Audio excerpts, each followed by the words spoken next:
And a bunch of time. it was like flat out illegal. Like the FBI had this like this sort of magic portal into the Twitter system, but all of the communication in that sort of in this portal was auto deleted after 2 weeks, which breaks federal FOIA laws.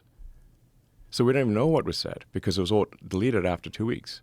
That's insane. Yeah, That's so crazy. It's so crazy that people thought that was okay. it's not super not okay. No, it's super not okay. It's unconstitutional, and no one would want that. No one would want the government Yes. to have that kind of access.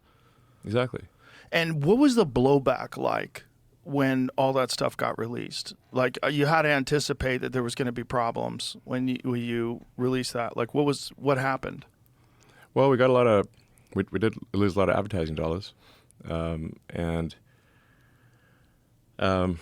Which is crazy because it's essentially like one of the most important forms of journalism Yes. is exposing government corruption. yes, I mean this is the weird thing. It's like the left used to be big on exposing government corruption, but once they control the government, they no longer want to expose the government corruption. Right. They want to pretend that the left-wing government's incapable Yes. of corruption because Yes. we're on the good side.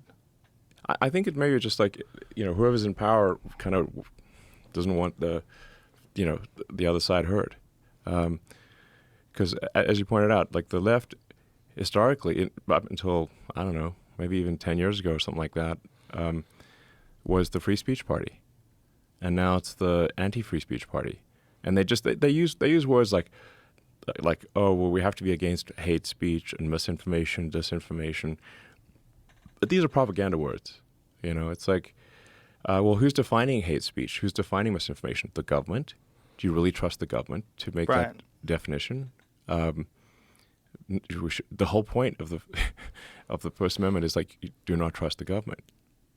Well, especially when they're wrong, and Yes, then there's like no which lies. repercussions. Yes. Yeah, like with the whole lab leak theory, if you would get kicked off of YouTube if you even presented this argument that, hey, maybe that coronavirus lab where they're doing work on the exact same virus that got released, Yep. hey, maybe that's where it came from since that's where Yeah. the virus started. What do you think, guys? Yeah.